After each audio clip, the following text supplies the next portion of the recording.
Jumpa kembali di channel Omah Solusi Indonesia dengan membawakan satu topik baru dengan judul Serba-serbi Hadapi Kolektor episode yang ketiga.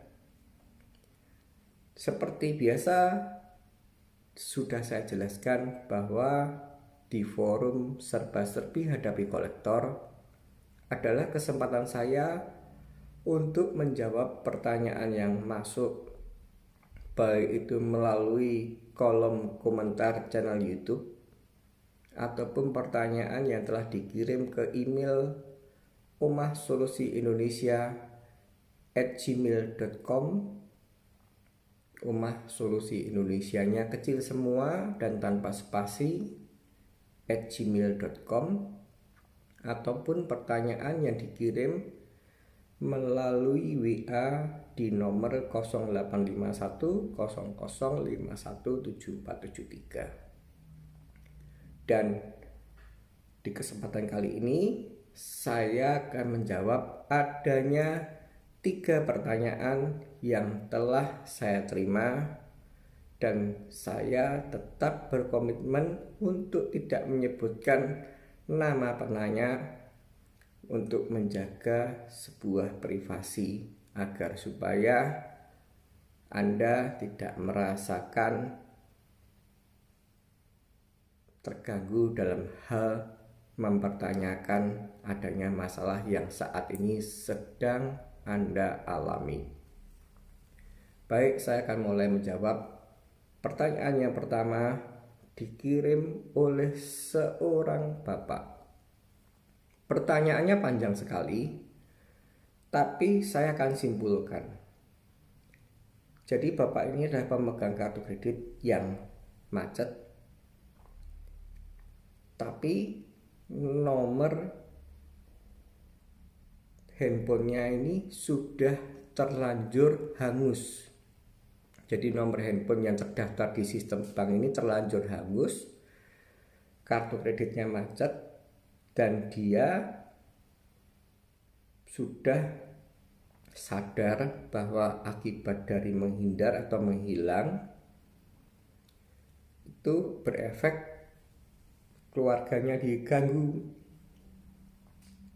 relasinya diganggu, saudaranya diganggu, dan dia akan berganti arah setelah melihat video saya, akan berganti arah agar supaya dia tidak dikomplain saudara, tidak dikomplain keluarga inti, mau berganti arah untuk mau meladeni telepon dari desk call. Akan tetapi nomor handphonenya sudah terlanjur hangus. Pertanyaannya ke saya adalah bagaimana cara mengurus, bagaimana cara memberitahukan ke bank agar supaya saya bisa berganti nomor handphone yang baru dan menghentikan teror desk call ini kemana-mana. Pertama-tama saya mengucapkan terima kasih Pak kepada Bapak atas kesadaran yang telah Anda niatkan ingin mulai meladeni dari desk call, dan itulah cara yang terbenar agar supaya akibat dari kartu kredit yang Anda pegang macet ini tidak mengganggu desk call, tidak bisa mengganggu baik itu keluarga Anda, baik itu relasi Anda. Caranya, dikarenakan saya sangat mendukung sekali niat Bapak, nanti di akhir video yang kita saat ini sedang kita tonton akan saya buatkan satu format surat. Jadi sebenarnya kalau kita mau cara praktis itu kita bisa telepon call center. Di balik kartu kredit yang Bapak pegang, yang Bapak macet itu, di baliknya itu ada nomor call center. Itu pun kalau kartunya Anda masih Anda simpan ya Pak ya. Karena Anda tidak menceritakan berapa lama macet, kartunya masih apa Anda tidak menceritakan. Jadi saya menjelaskannya caranya yang paling simple itu ya telepon call center, bahwa nama saya omong kosong, Bapak A, nomor pemegang kartu kredit, nomornya itu ada. Terus nanti ada biasanya ditanyai lagi tanggal lahir, ditanyai lagi alamat billing, ditanyai lagi nama ibu kandung. Setelah pertanyaannya mereka lengkap, biasanya mereka mengatakan, bisa saya bantu Pak, apa yang bisa saya bantu. Nah, Bapak mengutarakan bahwa saya nomor handphone yang lama ini sudah hangus dan ganti nomor handphone yang baru. Sebenarnya kalau dalam kita masukkan kategorinya, ini adalah pengkinian data Pak. Akan tetapi karena kondisi kartu kredit Anda sudah macet, itu yang sedikit ribet jika Anda hanya jika Anda hanya menelponnya sebatas call center. Karena ingat baik-baik di video saya yang lalu sudah saya sebutkan bahwa sekarang ini ada sekali tren bisnis jasa penutupan kartu kredit. Padahal sebenarnya itu tidak efektif dan itu tidak akurat. Di mana pola kerja mereka ini adalah menggantikan alamat, menggantikan nomor telepon kepada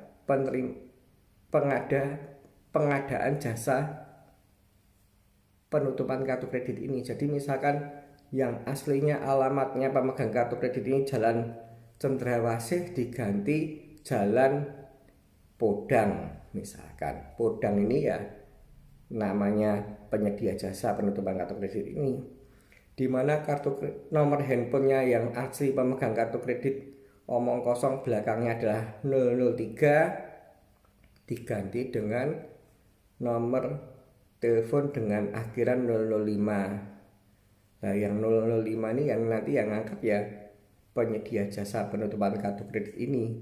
Nah, efek dari situ kemungkinannya bank bisa mengabaikan, dianggap ini adalah polanya sama, atau bank merespon tapi meresponnya ya cuma dengan ogah-ogahan. Jadi saya tidak menyarankan Anda mengurus melalui call center. Idealnya Anda mengikuti saran saya dengan membuat sebuah surat pernyataan. Ingat, saya selalu berpedoman dengan black and white, dan dengan menggunakan surat pernyataan, himbauan saya, harapan saya, Anda bertanda tangannya di atas materai, sehingga sesuai dengan hukum apa yang kita tanda tangani di atas materai itu lebih ada kekuatan hukum daripada kita tanpa materai. Akan tetapi dengan menggunakan materai ini prosesnya akan sedikit lebih ribet Pak. Walaupun ribet, harapan saya niat Anda segera Anda lakukan. Bahkan saya akan buatkan formatnya khusus untuk Bapak dalam upaya mendukung niat Bapak, mensupport niat Bapak agar supaya itu segera dilaksanakan. Intinya surat adalah surat pernyataan yang bertanda tangan di bawah ini, nama, sebutkan nama Bapak, nomor KTP sebutkan, menyatakan bahwa saya adalah pemegang kartu kredit dari bank omong kosong Bank A, PT Bank ATBK, dengan nomor kartu sebutkan, memberitahukan bahwa nomor handphone yang dulu terdaftar atau nomor lamanya itu adalah nomor berapa, sudah tidak aktif lagi, dalam kurung hangus. Istilahnya ini kira-kira begitu, tapi nanti saya kasih contohnya. Dan saya telah berganti di nomor handphone. Sebutkan nomor handphone Anda yang baru, berganti dengan nomor handphone ini. Lalu kita lanjutkan. Demikian surat pernyataan ini saya buat dalam upaya untuk menjadi fasilitas jika mana pihak bank ingin bernegosiasi, ingin membicarakan penyelesaian hutang kartu kredit yang saat ini sedang saya alami. Kemudian Anda menyatakan Anda tanda tangan di atas materai. Setelah Anda tanda tangan, seperti di video-video saya yang lalu, segeralah yang asli ini Anda fotokopi, lalu Anda ke kantor pos. Jadi mau tidak mau, suka tidak suka, untuk menjadikan sebuah legalitas ya harus kita sesuai prosedur hukum. Anda ke kantor pos, lalu Anda tunjukkan fotokopinya, tunjukkan aslinya, katakan kepada petugas pos bahwa saya mau melegalisir. Melegalisir itu menyatakan bahwa fotokopi ini sesuai dengan aslinya. Setelah dilihat sama petugas pos, yang fotokopi ini akan ditempel di materai dan disahkan berwujud dok.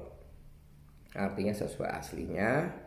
Dan setelah itu fotokopi ini Anda masukkan ke amplop yang fotokopi ya, yang sudah ada dok materai dan ada dok materai legalisir. Anda masukkan ke amplop. Silahkan Anda mencari di Google alamat recovery atau alamat collection dari bank penerbit kartu yang saat ini Anda pegang. Dan setelah itu bisa melalui kantor pos lagi atau bisa melalui jasa pengiriman lainnya. Kirimlah surat itu. Omong kosong alamat recovery nggak ketemu, atau omong kosong alamat collection department nggak ketemu, Bapak boleh mencari di Google alamat card center bank penerbit kartunya saja. Jadi itu segera cari Google alamatnya mana, terus kepadanya pimpinan card center atau pimpinan recovery department atau pimpinan collection department, belakangnya atas nama Anda, kirim itu Pak. Cuman saya memberikan sedikit tip kepada Bapak agar supaya juga sah. Ketika Bapak berganti nomor handphone yang baru, itu harapan saya nomor tersebut terregistrasi atas nama Anda. Jadi kalau kita beli perdana atau kalau Anda bersifatnya adalah berlangganan, ya itu sah-sah saja. Artinya biasanya sih langsung pakai nama Anda. Tapi kalau Anda belinya perdana, itu kan biasa kan Anda kan melalui proses registrasi pengaktifan kartu itu. Harapan saya kartu itu juga terregistrasi atas nama Anda, sehingga semua adalah sedia payung sebelum hujan. Andaikan bank mencari keabsahannya bahwa Bapak ini tidak tipu-tipu, tidak bohong-bohong, memang nomor ini memang registrasinya atas nama pemegang kartu kredit. Tapi jikapun tidak Anda lakukan, itu tidak ada masalah karena Anda sudah bertanda tangan di atas materai, sehingga nomor yang Anda cantumkan yang baru ini walaupun tidak terregistrasi atas nama Anda, paling tidak kan sudah ada tanda tangan di atas materai oleh Anda, sehingga surat ini Anda berani mempertanggungjawabkan secara hukum. Tapi himbauan saya, kalau mau lebih sempurna, nomor yang baru yang tercantum ini juga terregistrasi atas nama Anda. Itulah jawaban saya. Dan setelah Anda kirim, Anda kan dapat resi. Lah, yang asli, yang tanda tangani Anda simpan, berikut resinya. Dan nanti kira-kira 10 hari atau 14 hari ke depan barulah Anda telepon call center. Katakan bahwa saya telah mengirim surat bahwa ini saya berganti nomor. Ditanggapi sama call center, syukur, tidak pun tidak apa-apa. Anda tanya sama dia sudah terima suratnya, kalau dia jawab sudah ya boleh, tidak pun juga tidak apa-apa. Yang intinya Anda tuh sudah pegang surat asli dan pegang bukti kirimnya. Jadi dengan cara itu ya otomatis akan disampaikan ke bagian departemen collection ataupun departemen recovery atau penagihan, sehingga berikutnya akan mulai menelpon ke nomornya Bapak. Dan jika setelah mungkin 1 bulan kolektor masih mengganggu orang-orang yang tidak berkepentingan, dari situ Bapak sudah bisa mulai melakukan langkah-langkah yang telah saya ajarkan, bersifat tegas dan galak untuk mensomasi bank. Bahwa tanggal sekian tuh saya sudah ngasih tahu ke bank bahwa saya telah berganti nomor. Kenapa kok bank kok masih mengganggu saya? Mengganggu orang-orang yang tidak berkepentingan atau mengganggu orang-orang yang tidak pemegang kartu kreditnya. Katakan itu. Dan satu tip lagi, jika mana Anda kebetulan sudah tidak punya nomor kartunya, kan gimana cara nulisnya nomor kartu, Pak? Baik, itu tipnya gampang, Pak. Sama, untuk cari nomornya berapa, Anda bisa telepon call center dulu. Jadi ini flashback dulu yang belakang ya. Omong kosong kan, Anda kan tidak menjelaskan nomor kartunya masih apa, Anda tidak menjelaskan. Jadi tapi saya sudah menjaga, mengantisipasi. Kalau kartu kreditnya sudah tidak tahu nomornya, itu sebelum cara buat suratnya kayak gampang gimana Pak Hani kan begitu. Saya antisipasi itu karena pertanyaan Anda tidak mencantumkan hal itu. Kalau omong kosong kartu kreditnya nomornya sudah tidak tahu, Anda bisa telepon call center dulu sebelum buat surat. Sebutkan nama Anda, sebutkan tanggal lahir Anda, dan sebutkan nama ibu kandung. Itu biasa dari 3 varian data ini bank sudah bisa langsung buka. Oh, ini yang namanya adalah Pak A, nomor kartu kreditnya dari database keluar, dan tanyalah database-nya. Katakan ke call center bahwa saya ini mau bayar, saya mau ngurus tunggakan saya nomornya udah tidak tahu. Itu biasanya diberitahu. Jadi itu tip terakhir saya jika mana nomor kartunya itu sudah tidak ada. Caranya tanya, sebutkan tanggal lahir, sebutkan nama lengkap, sebutkan nama ibu kandung. Dari telepon call center dia akan bisa tahu nomor kartunya. Itulah jawaban saya atas pertanyaan Bapak. Semoga puas, semoga berkenan, dan di akhir video silahkan lihat surat yang saya maksudkan, dan harapan saya segera Bapak laksanakan. Terima kasih atas pertanyaannya, dan semoga bisa menjalankan hal tersebut dan diberi kelancaran. Saya akan masuk pertanyaan yang kedua. Pertanyaan yang kedua juga dari seorang bapak, dan saya sangat mengucapkan banyak terima kasih karena pertanyaan ini adalah efek bapak ini melihat video saya yang terbaru minggu kemarin, yaitu hal yang harus dilakukan ketika salah satu keluarga inti meninggal dunia dan memiliki hutang kartu kredit. Jadi bapak ini setelah melihat video saya merasa tergugah untuk membuat surat yang saya maksud yang tertera di video saya. yang lalu, yaitu saya adalah ahli warisnya atau saya adalah anaknya, saya adalah yang akan mengurus hutang kartu kredit almarhum. Jadi bapak ini mau membuat atau berencana untuk menjadi pembuat surat bahwa kalau kamu menagih hutang almarhum, jangan kemana-mana tapi carilah saya. Saya sangat menghargai itu dan semoga bapak segera melaksanakannya. Pertanyaannya ke saya adalah, jika saya membuat surat itu, apakah saya jadi masuk SIDBI checking atau nama saya jadi ke blacklist di SLIK OJK, Pak? Baik, Pak, saya memang tidak menjelaskan di video saya yang lalu tentang hal ini, karena sebenarnya itu tidak terkait, Pak. Jadi prosedur tetapnya dari video yang saya buat itu adalah sebatas cara-caranya adalah cara buat surat, cara kirim, dan fungsinya. Nah, karena pertanyaannya Bapak ini adalah tanya bagaimana kalau saya buat surat itu atau menjadi penanggung jawab hutang almarhum, apakah nama saya jadi kena blacklist di SLIK OJK, Pak?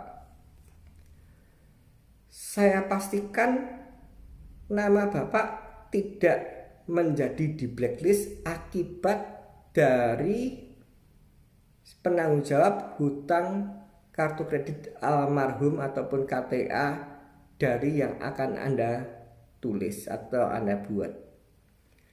Tidak ada yang namanya aturan orang kena blacklist bisa digantikan. Jadi tidak ada aturannya kita ke bank atau ke OJK, anak saya ke blacklist, ibu saya ke blacklist, istri saya ke blacklist, atau suami saya ke blacklist. Saya mau menggantikan yang di blacklist, biar saya saja, dan itu tolong dibersihkan, dihapus. Tidak ada, Pak. Jadi blacklist ini sifatnya adalah tidak bisa diwakilkan. Yang Anda akan buat surat ini hanya sebatas jika Anda mempertanyakan atas adanya pasal perdata bahwa secara otomatis ahli waris akan menanggung hutang akibat menjadi ahli waris. Ini kan artinya kan setelah orang yang Anda cintai meninggal itu kan bisa kemana-mana, Pak. Dan di pertanyaannya Anda tidak menjelaskan berapa orang yang diganggu. Dan Anda statusnya sebagai anak dan ada berapa saudara, tidak menjelaskan. Anda yang mempertanyakan apakah saya kena blacklist. Ini hanya mengalokasi, ini hanya membuat plot agar supaya bank itu tidak bisa mengupayakan dengan dalil, dengan kambing hitam adanya pasal dari Undang-Undang Perdata bahwa ahli waris secara otomatis menjadi penerus hutang. Itu kan bisa kemana-mana, tapi ini dirangkum atau difokuskan ke Anda saja. Saya adalah penanggung jawab hutang dari almarhum. Jadi kalau mau nagih urusannya dengan saya, tapi tidak serta-merta oh ya kalau gitu blacklistnya almarhum dicopot, dimasukkan ke Anda. Tidak akan pernah terjadi. Bahkan saya akan menambah satu tip karena pertanyaan Anda ini sangat menarik. Omong kosong yang meninggal ini adalah bapak Anda, omong kosong, dan ibu Anda masih hidup. Atau sebaliknya, yang meninggal ibu Anda dan bapak Anda masih hidup. Itu bahkan malah status dari efek SIDBI checking atau SLIK OJK omong kosong salah satunya ini satunya baik, maksudnya SLIK-nya baik, satunya jelek, atau sebaliknya istilahnya suaminya baik yang istri jelek, atau istrinya baik tapi yang suami jelek dan salah satunya meninggal, dan yang kebetulan yang meninggal itu yang jelek, dalam arti yang jelek itu SLIK OJK-nya, itu malah mendapatkan sebuah angin segar ketika akan mengajukan sebuah kredit beranggunan ataupun kredit apapun. Itu jadi nama baiknya atau SLIK-nya jadi tidak cacat karena pasangan hidupnya ini jelek. Jadi saya jelaskan maksudnya begini, Pak. Omong kosong itu yang meninggal itu adalah, yang almarhum adalah bapak Anda. Dan omong kosong yang kena blacklist kan berarti kan bapak Anda. Omong kosong yang ibu Anda ini tidak pernah kena blacklist. Nah ini yang kalau dulu sebelum bapak ini almarhum, itu ibu Anda mau ngajukan pinjaman tidak bisa. Maksudnya yang beranggunan, bersertifikat. Karena apa? Pada saat ibu Anda ingin mengajukan pinjaman, otomatis kan bank minta KTP. Akibat dari KTP ini statusnya adalah kawin, ya otomatis bank minta akte kawinmu mana, Bu? KTP suamimu mana, Bu? Lah dari situ mereka bank akan mengecek ke di Dukcapil keabsahan KTP ataupun kakaknya, dan setelah itu sah, dan dia akan cek ini atas nama pasangan hidupnya atau suaminya ini bagaimana, karena syaratnya untuk bisa kredit itu jika kawin status kawin itu pasangan suami istri harus baik semua baru bisa kredit. Lah ini menyangkut pertanyaan Anda, kalau omong kosong yang meninggal tuh bapak Anda, yang almarhum bapak Anda dan kebetulan blacklist, dan omong kosong ibu Anda ini tidak blacklist, kan setelah suami atau bapak Anda meninggal kan, maksudnya bapak Anda meninggal kan, ibu Anda ini kan akan segera berganti KTP. Dari status kawin jadi cerai mati. Nah, akibat dari bapak Anda meninggal, almarhum, otomatis kan KTP-nya ibu kan jadi statusnya kawin tadinya jadi cerai mati. Lah ketika mau mengajukan kredit itu jadi sudah malah plong, malah sukacita, karena ketika ibu mengajukan kredit statusnya cerai mati, ya otomatis bank tidak ngejar siapa suamimu, dan omong kosong cerai mati ini almarhum sudah meninggal dan blacklist pun bank sudah tidak gagas itu. Jadi malah pertanyaan Anda ini bisa menjawab tambahan yang perlu saya jelaskan. Jadi kalau Anda bukan menggantikan, Anda bertanggung jawab atas pengurusan itu, artinya Anda tidak serta-merta jadi kena blacklist. Blacklistnya almarhum tidak bisa pindah ke Anda. Itulah jawaban saya atas pertanyaan dari Bapak.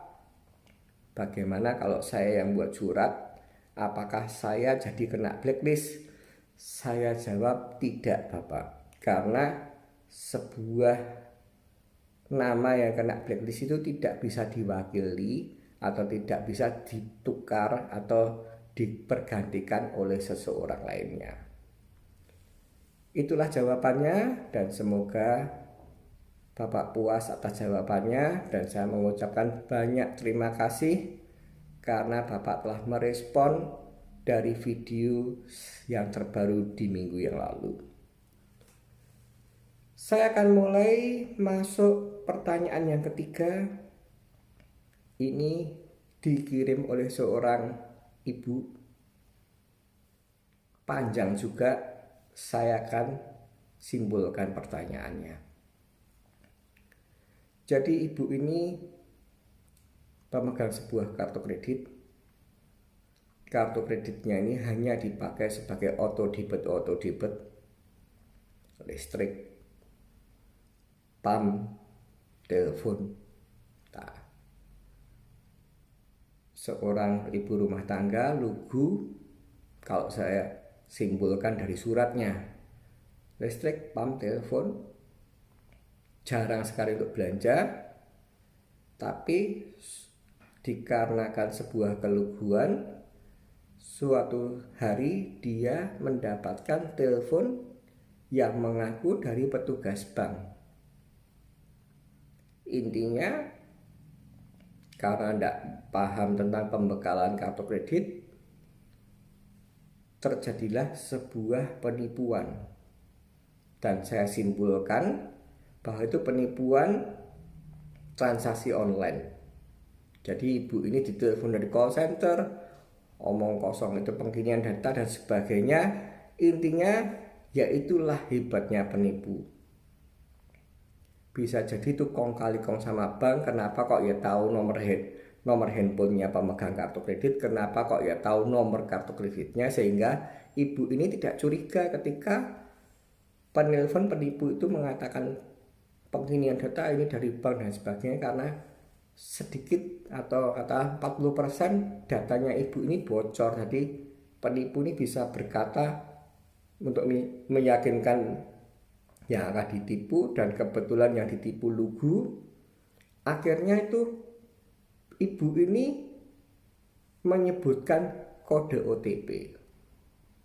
Dan singkat cerita, di tagihan berikutnya ada transaksi online di sebuah marketplace. Nah, ini dia mengatakan bahwa saya tidak melakukan transaksi itu dan saya mengurus, dan sampai hari ini tidak ada ujung pangkalnya. Itulah pertanyaannya yang panjang dan saya simpulkan, dan saya akan mulai menjawab ibu. Sebelumnya saya juga merasa ikut bersedih hati akibat adanya penipuan itu. Tapi satu kata, itu semua dikarenakan ibu terlalu percaya dengan telepon orang yang tidak dikenal. Ibu terlalu minim atas pengetahuan kerahasiaan bank, sehingga itu bisa terjadi. Tapi intinya pertanyaannya itu, segala upaya sudah saya tempuh, saya sudah telepon bolak-balik ke call center, tapi saya tetap ditagih. Bahkan saat ini saya telah disamperi debt call, datang ke rumah, dan bahkan nama saya sudah ke blacklist. Apa yang harus saya lakukan, Pak? Baik, pertanyaan ibu akan saya jawab. Yang Anda harus lakukan pertama kali adalah tetap himbauan saya melalui surat. Karena Anda sudah buktikan sendiri, telepon itu tidak menyelesaikan perkara dan tidak ada hasilnya. Intinya bank tetap bersikukuh untuk melakukan itu. Dan saya dengan sangat berat hati juga menyatakan ini, Bu. Betul, Bu. Bank bersikukuh untuk tidak tahu itu betul, karena pasalnya sudah jelas bahwa segala akibat kelalaian, segala akibat ketidaktahuan pemegang kartu kredit yang mengakibatkan itu menjadikan adanya kerugian ditanggung oleh pemegang kartu kredit. Jadi mau tidak mau, suka tidak suka, saya juga harus membetulkan pihak bank bahwa akibat dari keluguan ibu, akibat dari ketidaktahuannya ibu, sehingga ada transaksi bodong atau transaksi yang dilakukan oleh penipu. Cuman saran saya, karena ibu hanya membahas dari telepon, saya sarankan, karena saya pernah nangani ini, dan di akhir video ini juga akan saya kasih tunjuk ibu surat dari kepolisian yang saya maksud. Jadi langkahnya ibu, saya harapkan mulai sekarang berganti pola. Yang tadinya telepon-teleponan, sekarang surat-suratan.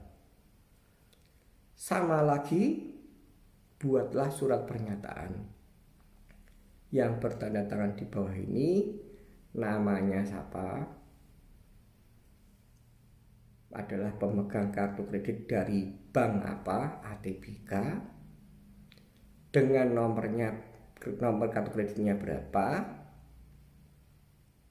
menyatakan bahwa saya tidak bertransaksi, atau bukan tidak bertransaksi Bu, itu kurang pas, bahwa saya adalah korban dari penipuan yang mengatasnamakan dari call center, sehingga ada sebuah transaksi, tanggalnya kapan, Anda bisa lihat billing, nilainya berapa, Anda bisa lihat billing, marketplace-nya apa, biasanya juga disebutkan, Anda juga bisa lihat billing yang ada. Dan saya hanyalah sebagai korban penipuan dan tidak melakukan transaksi tersebut. Atas adanya transaksi yang merugikan kedua belah pihak, baik itu ibu menjadi namanya blacklist, baik itu bank penerbit kartu, saya meminta kebijaksanaan untuk pembayaran keringanan. Jadi mohon maaf, akibat dari ketidaktahuan ibu ini, saya tidak ada solusi. Itu ya hilang ono. Ngomong kosong 9 juta, saya karena Anda tidak menyebutkan nilainya, ya saya cuma ngira-ngira. Omong kosong 9 juta, nah itu hilang ono. Itu duduk transaksiku, tidak bisa Bu. Karena semua yang bertanggung jawab itu ada kaitannya, ada tarik menariknya dari akibat dari ibu bisa diperdaya, akibat dari ibu memberikan SMS OTP karena dianggap itu penelponnya petugas bank. Jadi kerugian itu mau tidak mau ditanggung ibu. Saran saya cuma satu, yaitu mintalah keringanan. Jadi omong kosong itu 9 juta, ya Anda sebutkan saya berniat baik untuk menyelesaikan hanya dengan membayar omong kosong sekuatnya ibu berapa. Bisa 2 juta, bisa 3 juta, ungkapkan aja. Demikian surat pernyataan yang saya buat untuk bertujuan menyelesaikan tunggakan kartu kredit yang bukan saya perbuat, yang bukan saya lakukan. Anda tanda tangan di materai. Dan idealnya, karena saya pernah menangani kasus ini, idealnya Anda ke kantor polisi Bu.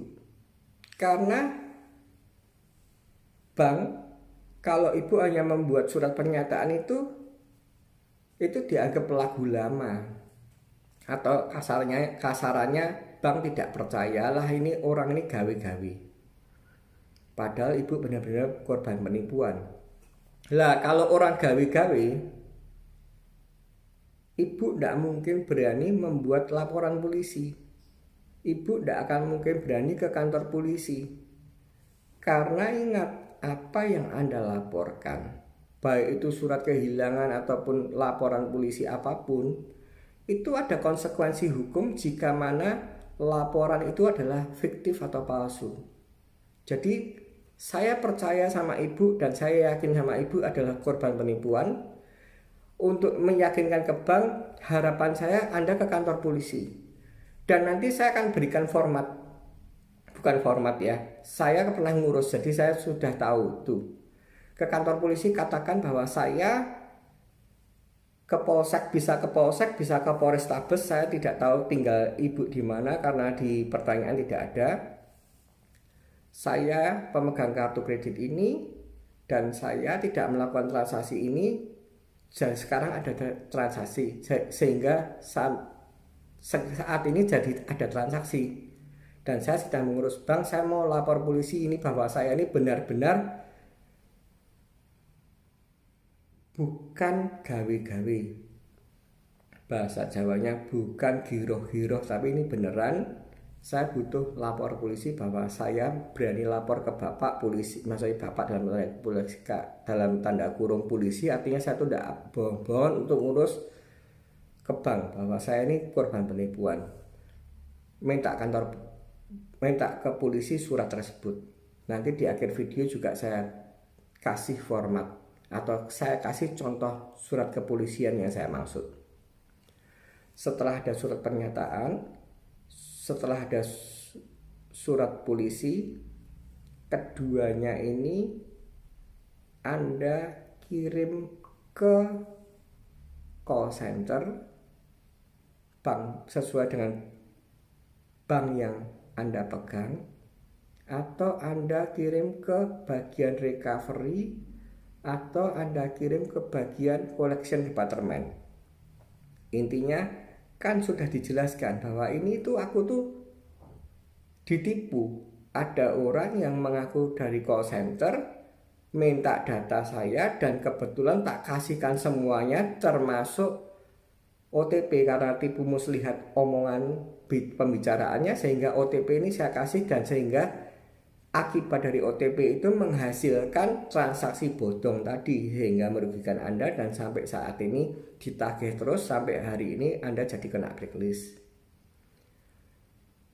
Tunjukkan itu saran saya untuk melakukan pengurusan dan saran saya untuk berganti strategi yang tadinya telepon-teleponan tidak ada solusi, tidak ada juntrung, sekarang gunakan dengan cara melalui surat. Dan saya juga sudah menangani kasus ini dan sedang saya monitor. Dan ketika Anda sudah kirim ini, sudah ada sama lagi seperti yang tadi, pernyataannya difotokopi, yang fotokopi dilegalisir, sama persis dengan yang pertanyaan jawaban saya yang pertama. Terus dengan surat polisinya itu juga difotokopi, terus bila perlu dilegalisir. Yang dikirim adalah surat pernyataan sama yang surat polisi dikirim ke call center ataupun recovery ataupun mungkin collection department. Silahkan Anda lihat dari Google. Dengan Anda berbekal dua hasil, satunya surat asli dan surat kirim ini, kita tunggu bola panas dari mereka. Responnya apa? Intinya saya pun juga setuju kalau Ibu karena korban penipuan tidak bayar full, itu saya setuju. Tapi akibat dari ketidaktahuan Anda jadi ada tagihan, itu tidak artinya Anda terbebas dari tidak bayar. Begitu Ibu, saran dari saya, dan silahkan Anda melihat di akhir video. Saya akan tampilkan laporan polisi atau surat kepolisian yang pernah saya tangani dan saat ini masih saya tangani. Setelah Anda megang itu, silahkan Anda mengirim saya progresnya. Silahkan Anda bagi dengan saya agar supaya saya bisa monitor dan saya bisa memberikan saran selanjutnya yang harus Anda lakukan. Terima kasih, semoga bermanfaat. Itulah topik kita saat ini, serba-serbi hadapi kolektor episode yang ketiga. Dan saya senantiasa menanti pertanyaan, bisa Anda tulis di kolom komentar channel YouTube saya ataupun bisa melalui email omasolusiindonesia@gmail.com. Oma Solusi Indonesia yang kecil semua tanpa spasi, ataupun bisa melalui WA di nomor 0851 00517473. Jangan menyerah, tetap semangat, dan ingat, badai pasti berlalu.